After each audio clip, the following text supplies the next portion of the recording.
রসুল। আল্লাহ বলে উম্মতকে আমি দেখা রাখবো।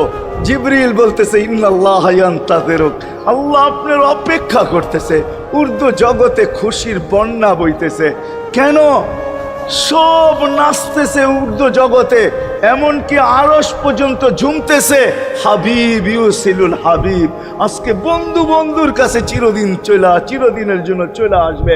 খুশির বন্যা চলতেছে, অনুমতি দেন না। আল্লাহ উম্মতকে দেখা রাখবে যে মরার সময় চোখে পানি তো আমাদের জন্য পানি।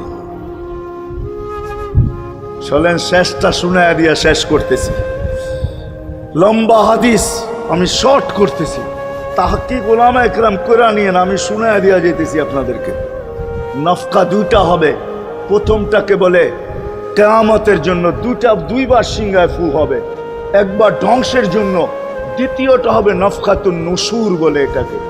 দ্বিতীয়টা আমাদেরকে কবর থেকে উঠানোর জন্য হবে। কিন্তু সব মারা যাবে, আল্লাহ চারজনকে পয়দা করবেন কুদরত দিয়া। জিবরিল, মিকাইল, ইসরাফিল, মালাকুল মউত, চারজনকে পয়দা করবেন। জিবরিল আলাইহিস সালাম কাঁদতে থাকবে, তিনজন জিজ্ঞাসা করবে কাঁদো কেন? এখনই ইসরাফিলকে সিংহায় ফু দেওয়ার হুকুম হবে নফকাতুন নুশুরের জন্য। আমাকে হুকুম হবে বন্ধুকে নিয়ে আসো মাকামে মাহমুদে।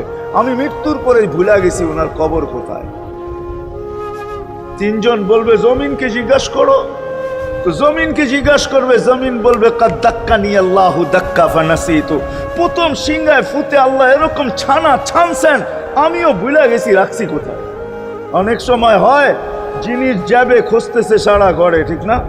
হয় না?